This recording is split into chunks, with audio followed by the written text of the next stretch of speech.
Hoje eu quero tratar com você sobre um assunto que mexe com a sua vida e com a minha também. Restituição. O que é isso? O que a Bíblia diz sobre esse assunto? E eu quero trazer à sua memória esclarecida a história de Jó. Esse patriarca que viveu milênios antes de nós. Este homem que tinha uma vida exemplar. O próprio Deus disse acerca dele: não há ninguém semelhante a Jó. Homem íntegro, reto, temente a Deus e que se desvia do mal. Este homem era o homem mais rico do Oriente. Este homem era o homem mais piedoso do Oriente. Ele era um pai exemplar. Um homem que a Bíblia chega a dizer que ele era os olhos dos cegos, as pernas dos aleijados. Um homem bondoso e compassivo. Mas este homem foi questionado por Satanás diante de Deus, porque acusou-o de servir a Deus por interesse. Acusou-o de ser íntegro e adorar a Deus pelos favores que recebia de Deus. Mas se Deus tocasse na vida dele e tirasse o que o próprio Deus havia dado para ele, este homem blasfemaria na face de Deus. E então, Deus permitiu que Jó fosse provado. Jó perdeu os seus bens, sendo o homem mais rico, foi à falência.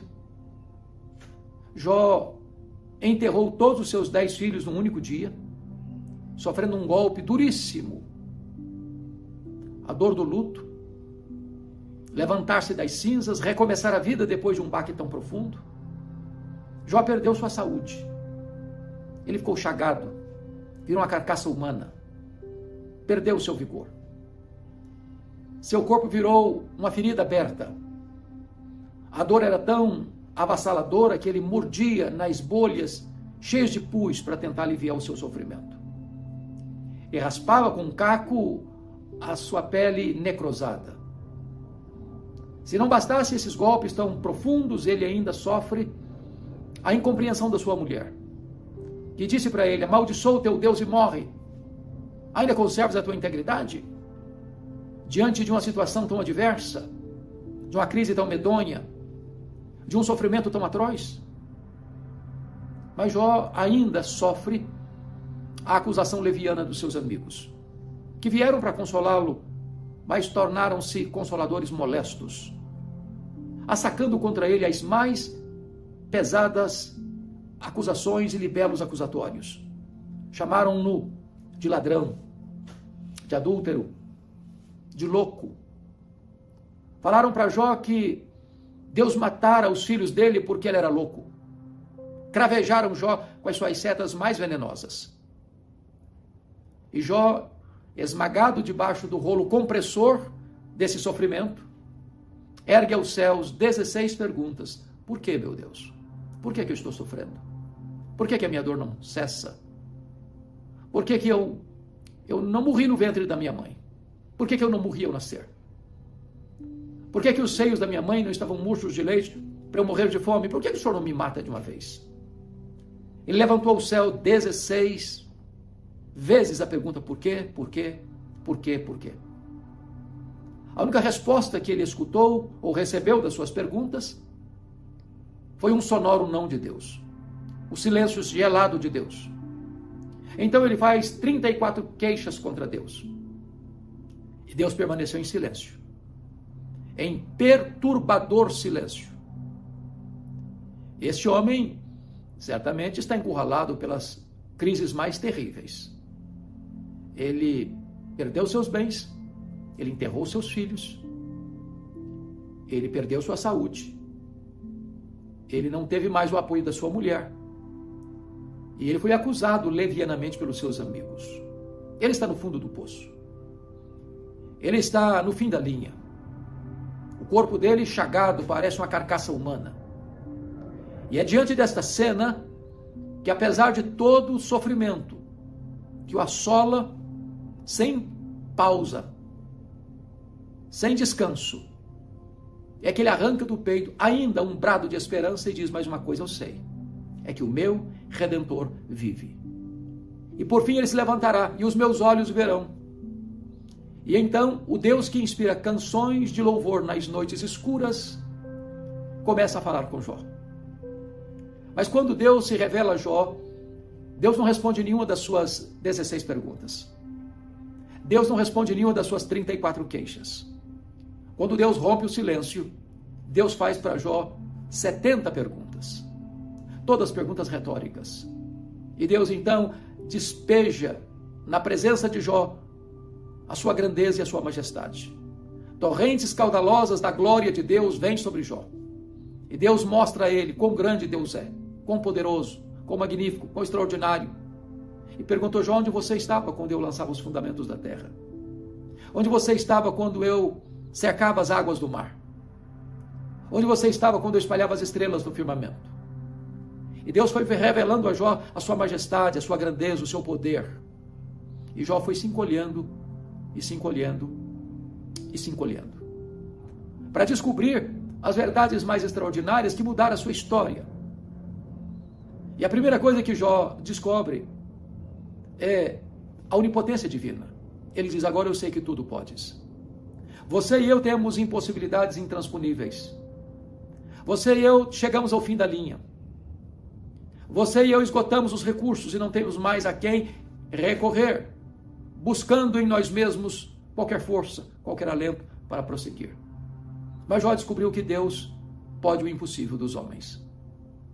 Deus pode tudo quanto Ele quer. Para Ele não tem causa perdida. Para Ele não tem doença incurável. Para Ele não tem casamento irrecuperável. Para Ele não tem família sem solução. Ele pode o impossível dos homens. Ele é todo poderoso. É o Criador. É o sustentador do universo. É o Deus da salvação. É o Deus da consolação. É o Deus da providência. É o Deus que mediu as águas na concha da sua mão, que pesou o pó das montanhas em balança de precisão, que mediu os céus a palmos, que espalhou as estrelas no firmamento e por ser forte em força e grande em poder, quando as chamou pelo nome, nem uma só delas vinha a faltar. É o Deus que olha para as nações da terra e considera todas elas como um pingo que cai num balde. Jó descobriu que Deus é todo poderoso. Você também pode entender isso diante das agruras da vida, das impossibilidades da vida. Deus pode tudo quanto Ele quer. Ele tudo pode. Nós não podemos, Ele pode.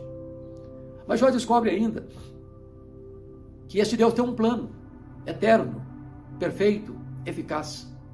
E Ele diz: nenhum dos teus planos pode ser frustrado. Não cremos no acaso, não cremos em sorte, não cremos em azar, não cremos em determinismo cego, não cremos em olho gordo, não cremos em feitiço. Cremos que a mão de Deus dirige o nosso destino. Cremos que as mãos de Deus controlam a nossa história.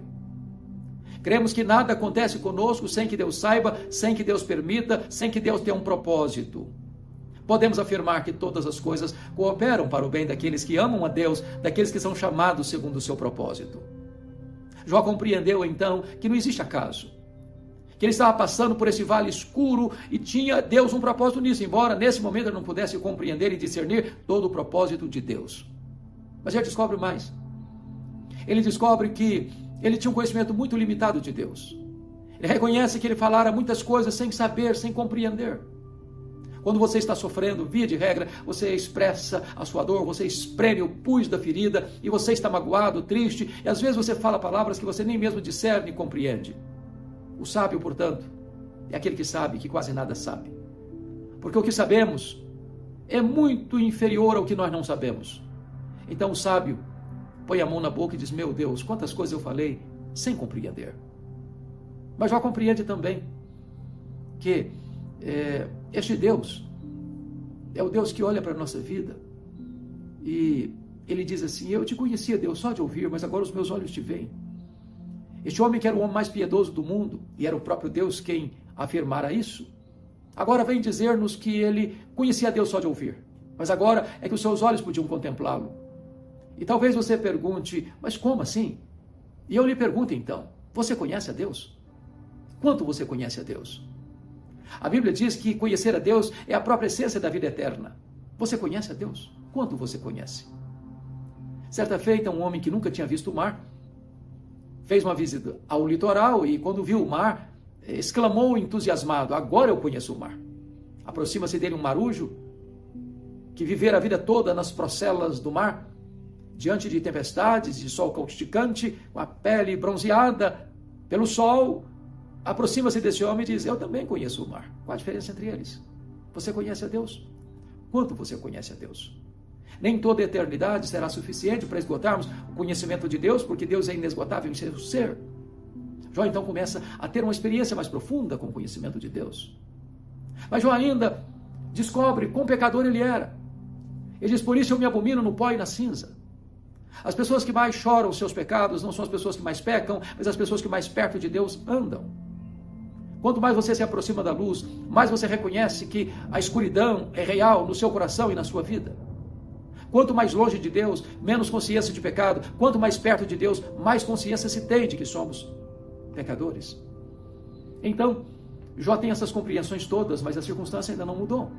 Ele ainda está falido, ele ainda está doente, ele ainda está enlutado, ele ainda está abandonado pela mulher, e ele ainda está sendo acusado pelos amigos. Mas diz a Bíblia que Deus mudou a sorte de Jó quando este orava pelos seus amigos. E isso é uma história maravilhosa, porque quando você é acusado, quando você é acuado, quando você é maltratado, quando as setas venenosas da maledicência atingem a sua vida, tentando envenenar o seu coração, a sensação que você tem é de que tem mágoa e não intercessão. Então Deus está dizendo para Jó: Jó, pare de murmurar, pare de perguntar, pare de reclamar, pare de lançar as queixas diante de mim, pare de justificar-se, comece a orar por aquelas pessoas que estão acusando você. Porque é impossível você orar por alguém e ter mágoa dessa pessoa ao mesmo tempo. E diz a Bíblia que, tendo Jó começado a orar pelos seus amigos, Deus restaurou a sorte dele e mudou a sorte dele. Eu quero dizer para você que Deus pode mudar a sua sorte. Talvez hoje você esteja chorando, machucado, ferido, prostrado, nocauteado pelas circunstâncias da vida. Talvez tudo ao seu redor parece que está desmoronando. A sua vida está sendo desidratada pelas crises, mas Deus pode mudar a sua sorte.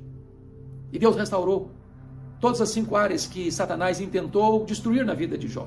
Primeiro, Deus restaurou a saúde de Jó. Ele viveu depois disso mais 140 anos. Eu acredito que sem nenhuma sequela, sem nenhuma cicatriz. O Deus Todo-Poderoso é o Deus que cura. É o Deus que reverte os diagnósticos mais sombrios. E talvez você esteja enfermo, precisando de uma cura, e Deus é poderoso para curá-lo. A segunda restauração de Deus foi a restituição das suas riquezas. A partir dali, Jó se tornou um homem mais rico do que era antes, duplamente mais rico. Deus é o Deus da restituição. Aquilo que foi perdido, aquilo que escoou diante de você, aquilo que se perdeu diante dos seus olhos, Deus é poderoso para restituir e para restaurar a sua vida financeira. A terceira área que Deus restaurou foram suas amizades. Deus disse para os amigos de Jó: vocês vão ter que ir lá em Jó, para Jó orar por vocês, para eu perdoar vocês, porque este homem que vocês acusaram é mais justo do que vocês, e eu não vou ouvir a oração de vocês, eu vou ouvir a oração de Jó em favor de vocês. Isso é maravilhoso, porque quando você anda com Deus, as pessoas que criticaram você vão ter que voltar a você e mudar de opinião a seu respeito. Você não precisa se defender, você precisa orar, porque quando você ora, Deus defende você, e as pessoas que vieram acusar você agora terão que voltar e pedir oração em favor delas. Mas a quarta área que Deus restaurou foi o casamento. A Bíblia diz que Jó tem o seu casamento restaurado a ponto de ter mais 10 filhos. E eu quero crer que Jó não casou com outra mulher, porque, do contrário, penso eu, a Bíblia teria dito, certamente ele casou-se com a mesma mulher. Deus pega os cacos, Deus pega um casamento fragmentado e o restaura.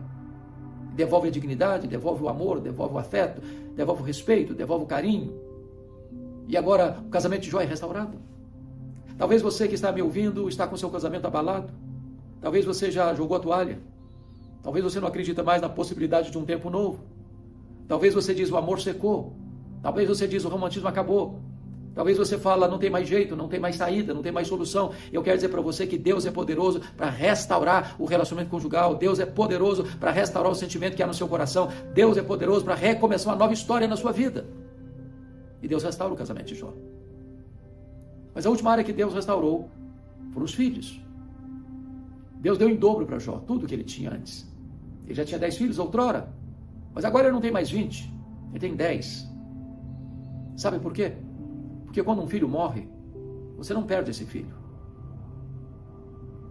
Quando um filho morre, e sobretudo diante de uma família piedosa como a família de Jó, agora Jó tem 10 filhos no céu, Jó tem 10 filhos na terra.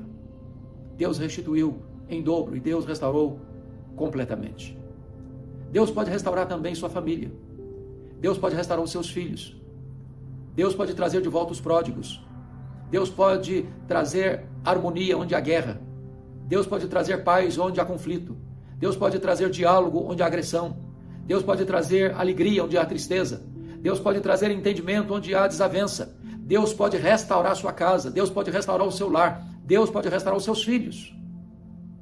O que é curioso é que Deus restaura Jó, restitui a Jó, mas não explica por que ele sofreu. Todos no enredo da história de Jó. It hurt good, more than I can say. But maybe love isn't holding on. Maybe it's knowing when to walk away.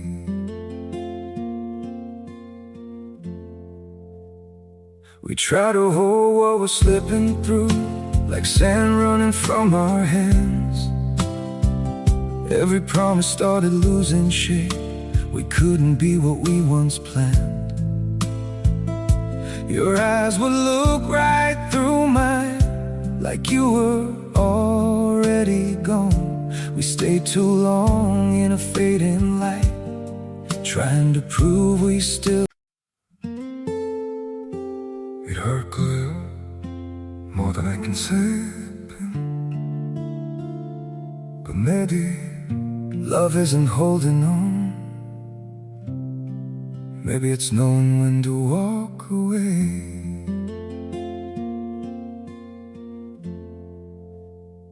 We try to hold what we're slipping through, like sand running from our hands. Every promise started losing shape. We couldn't be what we once planned. Your eyes would look right through mine, like you were already gone. We stayed too long in a fading light, trying to prove we still. It hurt good, more than I can say. But maybe love isn't holding on. Maybe it's knowing when to walk away.